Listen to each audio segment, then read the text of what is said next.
Call them what you will, modeling problems, application problems, they're just word problems. And I know that we aren't huge fans of word problems. The problem is that I can't teach you how to do every word problem.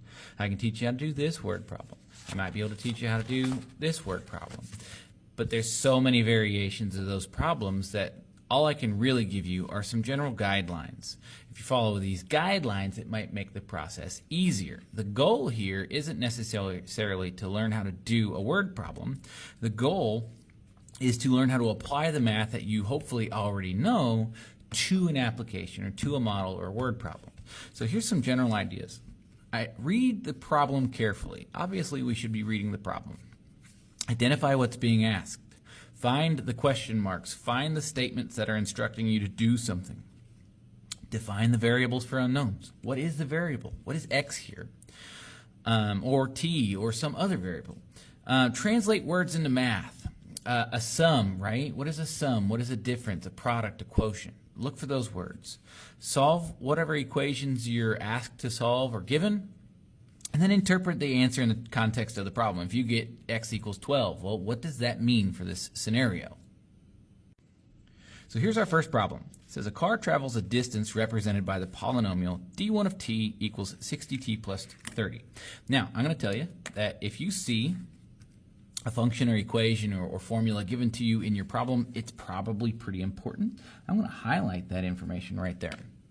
That is miles in the first part of a trip, where t is the time in hours. Now, it is defining for me my variable. I'll write that down as well. T is time in hours. Okay, my pen is leaking. Let's see. During the second part of the trip, it travels d2 of t equals 45t plus 15. So there's our second part of the trip. We've gone on a trip, and we've stopped in the middle of it, and then we've continued our trip. Okay. It says write a polynomial function that represents the total distance traveled after t hours. Look, they are telling us what to do. Write a polynomial function. That's important. Write a polynomial function. Use this function to determine the distance traveled after 5 hours. Look at that. Use this function. So it's telling us what to do with it. Okay. So if I have traveled a certain distance in the first half of my trip and a certain distance in the second half of my trip, the total distance, let's call that dt of t, big T for total, should be the sum of the first half and the second half. So I've got my 60t plus 30 plus my 45t plus 15. This is the distance in the first half and the distance in the second half combined with addition to get the total distance traveled. Now I need to simplify this, and I'll do that by combining like terms. Now, however you want to go about it, identify those terms that have the same variables and the same powers. If you'd like to underline them, that would be fine. If you have other highlighters, you can highlight them. If you want to draw shapes around them, for example, the 30 and the 15 go together, that would be fine as well, as long as you can identify which ones go with which. And then all we have to do is combine them.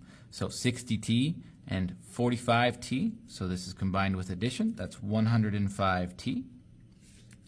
30 and 15 makes positive 45, and that is our first half of our problem. We are to write a polynomial function that represents total distance. Now it says use this function to determine the distance traveled after 5 hours. We already defined this t to be time in hours. So this 5 is t. If I substitute or plug in this 5 into this equation, I should find dt of 5 to be the total distance traveled in 5 hours. So 105 times 5 plus 45 should be, I'm punching buttons in a calculator here, 570. Okay, so dt of 5 is 570. Now, 570 what? This function gives the distance traveled, total distance traveled. So 570 miles in 5 hours, which is probably a little bit over the speed limit. Okay,